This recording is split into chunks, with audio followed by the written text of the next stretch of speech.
Video is to go to review investigation 3B. So we went through, we investigated what the area is and area formulas are, and we formalized the idea of cutting and rearranging, and we derived and approved the area formulas for triangle, parallelogram, and trapezoid.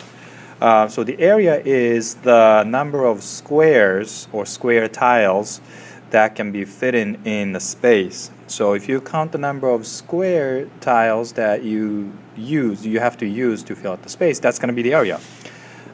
So we learned four postulates, and the congruent postulate, the first one, says that if the areas are, if the figures are the same, if figures are congruent, then the area has to be the same. That's the congruence postulate, but the converse is not true. For example, the area, if area is congruent, if area is the same, then the figures are congruent. Then that's not really true. The second postulate we went over was additivity postulate. So if you have, for example, two different figures, triangle and square, it's like a house on the rotated that way. In order to find the area, you have to find the area of the square and then triangle, and then you add those two together. That's going to be the area of entire things, and that's actually true, and we accept that as a postulate. The second one is the rectangular postulate. That is, in order to find the area of rectangle, we need to multiply base times height, because we need to find the number of squares that can fit in that space of the rectangle. And instead of counting all those rectangles, it's probably easier to multiply the bottom row and the left row, for example, which is exactly the same as base and height. Then we can find all those number of squares we need to use to fill out the space. So the rectangular postulate says area equals base times height. Scissor congruence postulate says that if you have one figure, for example,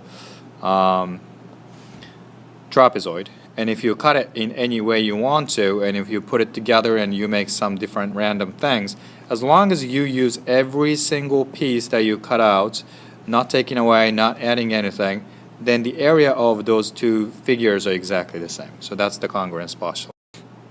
So this shows that we can make any shape, we can change it into rectangle, or we can make anything from rectangle, any figures as any quadrilateral from rectangle. So for example, let's start it out with the parallelogram.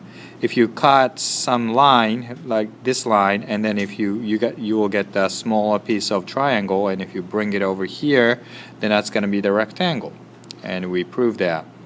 And also, if you have triangle, you cut the midline and rotate it. That's going to be the same as you cut the midline, and then you got the top triangle, and if you rotate it, that's going to perfectly fit it here, so it's going to have a parallelogram. Once you get the parallelogram, you can make rectangle. Trapezoid, the same thing, cut the midline and rotate it, then you get the parallelogram. Once you get the parallelogram, it's easy to make rectangle. For the kites, all you have to do is cut vertically, or cut vertically, so that you have two congruent triangle. Once you get two triangles, rotate one to the other so they can be fit in this way. Now you can make a parallelogram. Once you make the parallelogram, you can make a rectangle. So in other words, any figure, any quadrilaterals, you can find those any quadrilaterals using the concept of getting the area of rectangle. So as long as you understand what the base times height is, you can find any area of quadrilaterals.